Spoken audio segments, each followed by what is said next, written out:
Vicino a noi Paolo Montagnani, tecnico della formazione di Padova. Allora, dicevamo in cronaca, mai arrivava un 3-1, oggi è arrivato.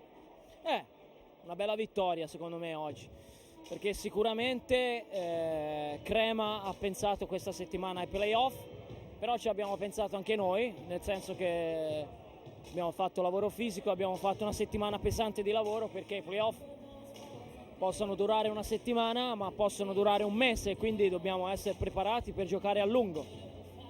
Questo Crema è un osso duro, dicevo, e vi ha messo in difficoltà in alcuni momenti, però voi comunque quello che mi ha colpito è la reattività nei momenti difficili.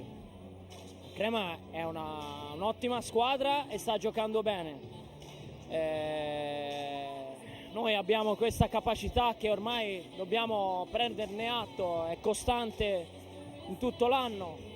Giochiamo un quarto d'ora di grande pallavolo, costruiamo e poi in 5 minuti magari distruggiamo quello che abbiamo fatto. Però io ripeto, pregi e difetti di questa squadra sono costantemente sul tavolo degli spogliatoi, tutti sanno quali sono i nostri pregi, tutti sanno quelli che sono i nostri difetti e ci lavoriamo sempre, ogni settimana. Mi sembra che però oggi in alcuni momenti invece di subire errore a errore abbiamo fatto un passo avanti. Un'ultima domanda, abbiamo parlato di playoff, però domenica sabato c'è Sora che oggi ha perso 3-0 con Bassano. Complimenti a Bassano, perché adesso non so com'è andata la partita, ma ha fatto un risultato molto bello, molto utile per loro.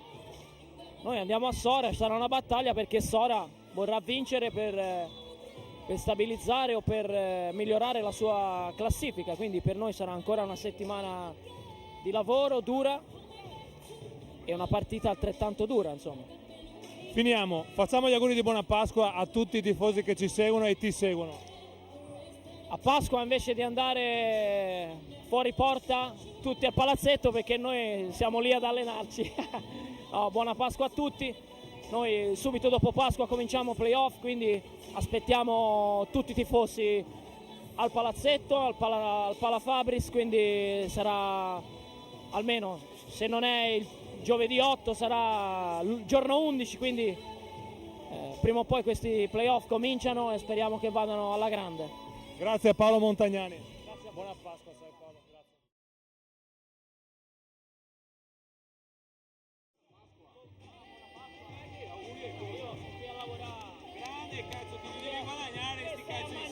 A mangiare la colomba. Oh, quello là, era quello quando ne mangiate di colombe.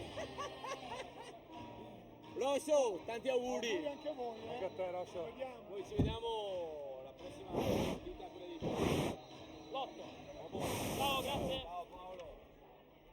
Andiamo. Eccomi.